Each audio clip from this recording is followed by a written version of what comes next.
네, 젤렌스키 우크라이나 대통령이 러시아 파병과 관련해서 6천 명씩 2개 여단의 북한군이 훈련 중이다 이렇게 밝힌 가운데 탈북 정치인이죠. 박충근 국민의힘 의원이 이번 파병과 관련해서 새로운 숫자를 내놨다고 하네요. 네, 박충건 의원은 이번 러시아 파병으로 북한이 1조 원가량의 자금을 확보할 수 있다고 추천했는데요. 목소리 먼저 들어보시죠. 식량 원유로부터 시작해서 첨단 군사기술, 그리고 첨단 군사 장비 이런 거에 이르기까지 북한이 지금 필요로 하고 있는 모든 것들을 제공할 수 있는 나라이기 때문에 이제 이렇게까지 이제 북한이 깊게 관여하고 있는 것이다라고 보고 있고, 그리고 또 한편으로는 병력을 지금 1만 2천 명 규모를 파병하기로 약속했다고 하지 않습니까? 이 군인들이 파견됐을 때 받게 되는 인건비라든가 여러 가지 뭐 사망 보상금이라든가 이런 것들을 추산해봤을 때 1만 명 규모면 1년에 거의 대략 1조 규모에 달하는. 김 기자, 이 돈이 어디로 흘러가는지도 궁금해요. 파병된 북한군에게도 돌아갈 수 있는 건가요? 네, 먼저 박충건 의원의 발언에 기반한 점이라는 점부터 말씀을 드리고요. 박 의원에 따르면 러시아인을 기준으로 사망보상금은 1인당 1억 원이라고 합니다. 월급은 이미 외신에서도 보도가 났는데요. 러시아 당국이 외국인 용병에게 주는 월급은 평균 2,000에서 2,300달러, 우리 돈으로 약 300만 원 정도라고 합니다. 이번에 파병된 북한군도 비슷한 수준으로 월급을 받을 텐데요. 북한 1인당 국민 총소득과 비교하면 20배가 넘는 금액을 받게 되는 겁니다.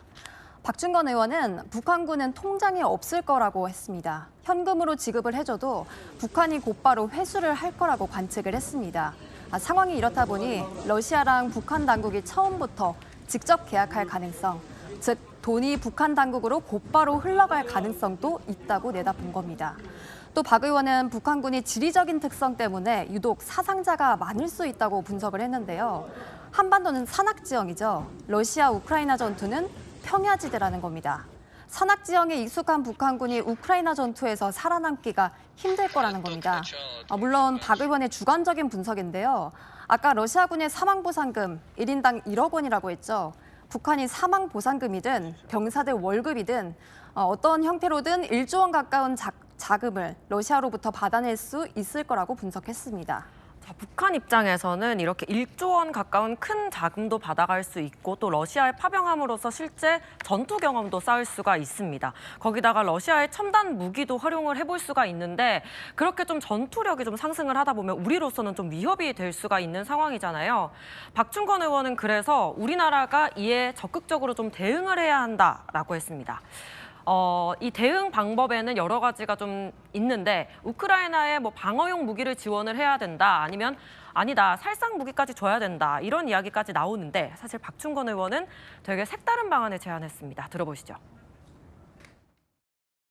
북한군도 분명히 이번에 러시아 우크라이나 전쟁에 참전하게 된다 그러면 전쟁 실전을 겪으면서 많은 경험들을 축적할 거라고 봅니다. 저는 우리나라가 이 부분에 대해서 좀 적극적으로 대응을 해야 된다라고 보고 있습니다. 우리가 우크라이나에 대북 확성기 방송을 제공하는 걸 아주 적극적으로 검토해야 된다. 살상 무기가 아니지 않습니까? 예, 그렇죠. 그래서 제공하는 데에 있어서도 큰 제한이 없을 겁니다. 아주 최상으로 기대할 수 있는 그 효과는 북한군 전체가 귀순하는 거예요. 지휘관이 아예 부대를 이끌고 귀순하는 케이스가 있을 수도 있다. 예, 들으셨죠? 대북 확성기를 활용을 해야 된다라는 건데요. 박충건 의원은 이 기회를 통해서 대북 확성기 방송이 실제 북한 군인에게 얼마나 효과가 있는지 테스트를 할 수도 있다 이렇게 했습니다. 그러면서 만약에 효과가 발생하면 최상으로 기대할 수 있는 건 북한군 전체가 귀순하는 거라고 했습니다. 대북 확성기가 북한군을 이탈을 하게 해서 러시아군과 북한군을 무력화시킬 수 있다 이런 주장인데 국방부에 좀 물어보니까요. 일각에서는 좀 현실성이 없다 이런 지적이 있더라고요. 대북 확성기를 우크라이나에 가져다 놔도 사실 거기는 지금 우리나라와 다르게 전쟁 중이잖아요. 그래서 폭발을 시킬 수가 있다는 겁니다. 그래서 드론에 폭발물 작은 걸 달아서 떨어뜨려도 폭파가 되는 상황인 거죠. 사실상 그래서 쉽게 파괴되니까 박 의원이 말하는 이 효과는 보기에는 좀 어려울 거다 이런 분석이 나옵니다. 그렇군요. 그런데 서 기자, 이번에는 러시아 파병 북한군 추정 동영상이 이번에 또 공개됐다고요?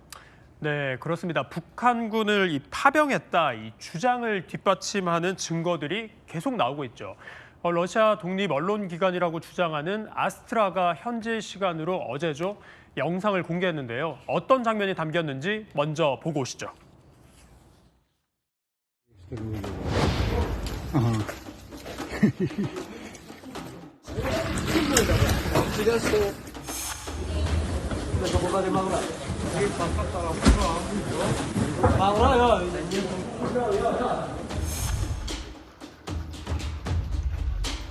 Их миллионы тут. Вот новые подкрепления.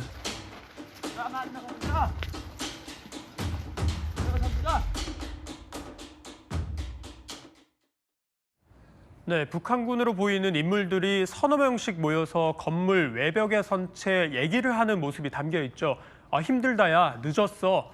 북한 억양의 목소리가 또렷한데요.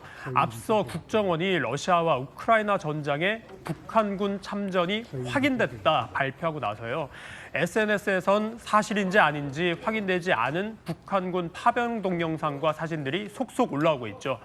미국 CNN은요, 러시아가 북한군에게 보급품을 지급하기 위해서 작성한 이 한글 설문지를 입수해 보도하기도 했습니다. 그렇군요. 이런 가운데 그럼 북한 김정은은 뭘 하고 있을까요? 미국 대선이 코앞으로 다가온 가운데 대륙간 탄도미사일 ICBM 기지를 찾았다고 합니다. 김 기자, 속내가 뭘까요?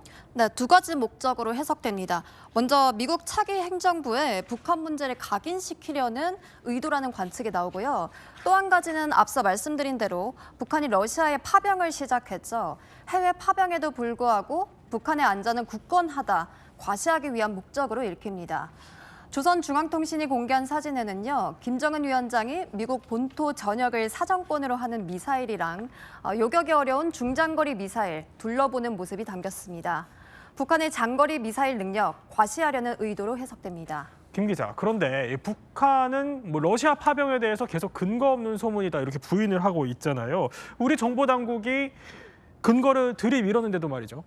네, 이렇게 파병을 부인하는 이유는요, 파병을 인정하는 게 아무런 실익이 없기 때문입니다. 북한 정권이 파병을 아무리 포장한다고 해도요, 기본적으로는 전쟁입니다. 아들, 딸 파병 보내는 주민들 입장에서는 불안할 수밖에 없을 겁니다.